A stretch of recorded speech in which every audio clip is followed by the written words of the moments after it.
ये कहानी है एक ऐसी हवेली की जो हमेशा से वीरान पड़ी रहती है। बस साल भर में एक बार उस हवेली के अंदर चहल पहल होती है और वो होली का वक्त होता है। और वहाँ जो चहल पहल होती है वो इंसानों की नहीं बल्कि शैतानों की होती है, भूत प्रेतों की होती है, डायन चुड़ैलों की होती है। और वो सब मिलकर रात भर उस हवेली के अंदर भूतिया होली खेलते हैं। एक रात अमर और रवि अपने दोस्तों के साथ होली खेलकर वापस आ रहे थे। उन दोनों पे होली का पूरा रंग चढ़ा हुआ था। दोनों ने भांग काफ़ी पी रखी थी, इसलिए दोनों नशे में झूमते हुए घर आ रहे थे। अभी कुछ ही देर हुई थी कि तभी अचानक उन्हें अपने सामने एक लड़की दिख गई।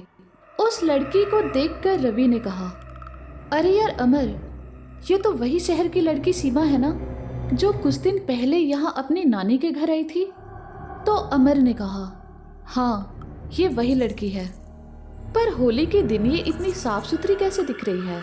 क्या सुबह से इसे किसी ने रंग नहीं लगाया? रवि ने कहा, क्योंकि वो खुद को बहुत खूबसूरत समझती है और उसे बिल्कुल भी पसंद नहीं कि कोई उसके चेहरे पे रंग लगाए, इसलिए वो होली नहीं खेलती। इस पर अमर ने कहा, तो चलो उसे रंग लगाते हैं, वैसे भी आज होली है और होली के दिन भाई क्या बुरा मानना। तो चलो ना, हम दोनों मिलके उसे रंग लगाते हैं। इस पर रवि भी मान गया और फिर वो दोनों एक साथ उस लड़की की ओर बढ़ने लगे। उसके बाद उन दोनों ने जबरदस्ती सीमा के चेहरे पे रंग लगा दिया। सीमा को अपना चेहरा अपनी जान से भी ज़्यादा प्यारा था, इसीलिए रंग लगने के बाद उसे उन दोनों के ऊपर बहुत गुस्सा आ गया और फिर गुस्से में वो रवि और अमर के ऊपर पागलों की तरह चिल्लाने लगी। उसके बाद उसने रास्ते पे पड़े हुए पत्थरों को उठाया और उन दोनों के ऊपर लगातार बरसाने लगी। अचानक से ऐसे हुए हमले से रवि और अमर बुरी तरह से डर गए और जैसे तैसे अपनी जान बचाकर वहां से भाग गए। और सीमा भी रोते हुए अपने घर वापस आ गई। उसके बाद वॉशरूम में जाकर उसने अपना चेहरा अच्छे से साफ कर लिया। उसके बाद जब वो शीशे के सामने आई तो उसने देखा कि उसके चेहरे पर अभी भी रंगों के दाग लगे हुए थे। और ये देखते ही सीमा का दिमाग खराब हो गया, इसीलिए सीमा ने और 3-4 बार रगड़ रगड़ कर अपने चेहरे को साफ कर लिया। उसके बाद जब दोबारा वो शीशे के सामने आई तो उसने जो देखा वो देखकर सीमा बुरी तरह से गुस्से से पागल हो गई और उसके दिल को बहुत ही बड़ा झटका लग गया, क्योंकि ज़्यादा रगड़ खाने के कारण उसके चेहरे की चमड़ी उधड़ चुकी थी और वो देखने में काफ़ी बदसूरत लग रही थी।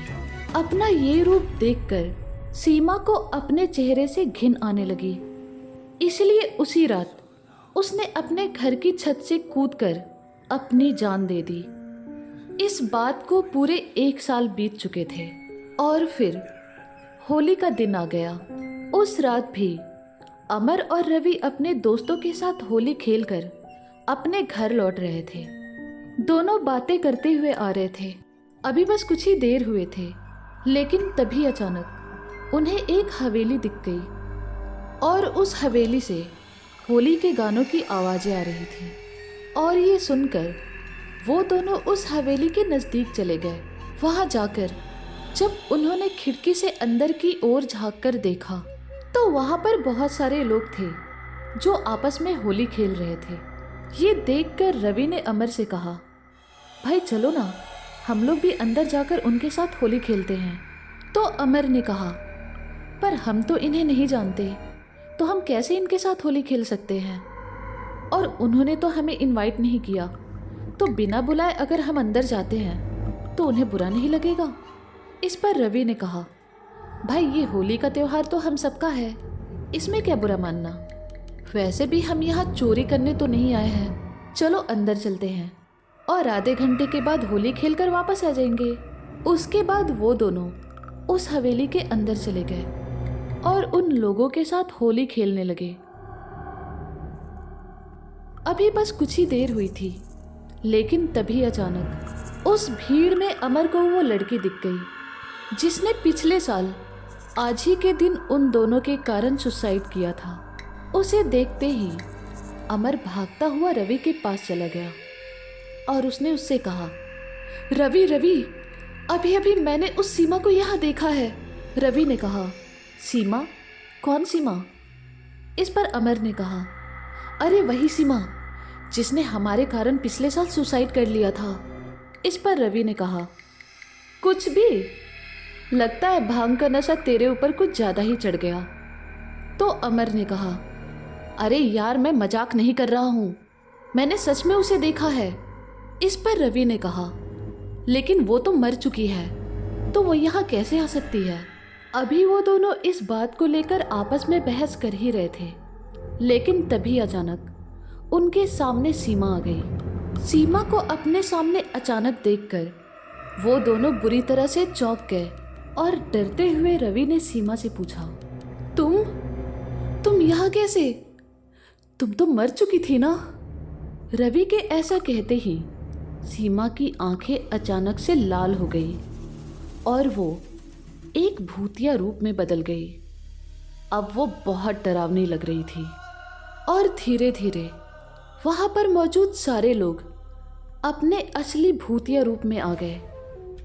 वहां पर डायन, चुड़ैल, पिशाच, शैतान और भी कई प्रकार के भूत वहां मौजूद थे। देखते ही देखते वो पूरी हवेली एक शमशान में बदल गई और ये सब देखकर अमर और रवि काफी ज्यादा डर गए। उसके बाद अमर ने रोते हुए कहा, भाई हम कहाँ फंस गए? इस पर सीमा ने डरावनी आवाज में उन दोनों से कहा, तुम दोनों के कारण मेरा खूबसूरत चेहरा बदसूरत हो गया और उसके कारण मुझे अपनी जान गंवानी पड़ी। अब मैं बदला लूंगी, तुम दोनों को मरना होगा।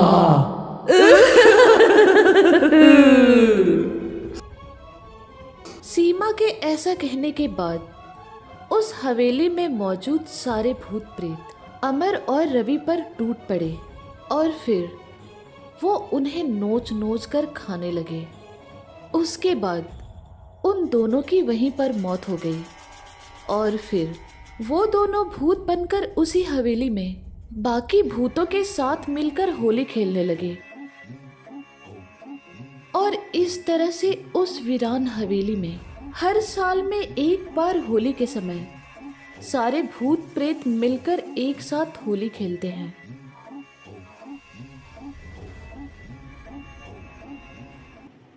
आखिर क्या है उस हवेली का राज और भूत प्रेतों ने कब से उस हवेली में होली खेलना शुरू किया? आखिर कैसे हो गई इस भूतिया होली की कहानी की शुरुआत? जानने के लिए देखिए इस कहानी का दूसरा भाग, भूतिया हवेली 2, जो बहुत जल्द आ रहा है रिया हॉरर जोन पे। तो फ्रेंड्स, आप इस चैनल को सब्सक्राइब करना बिल्कुल भी मत भूलना।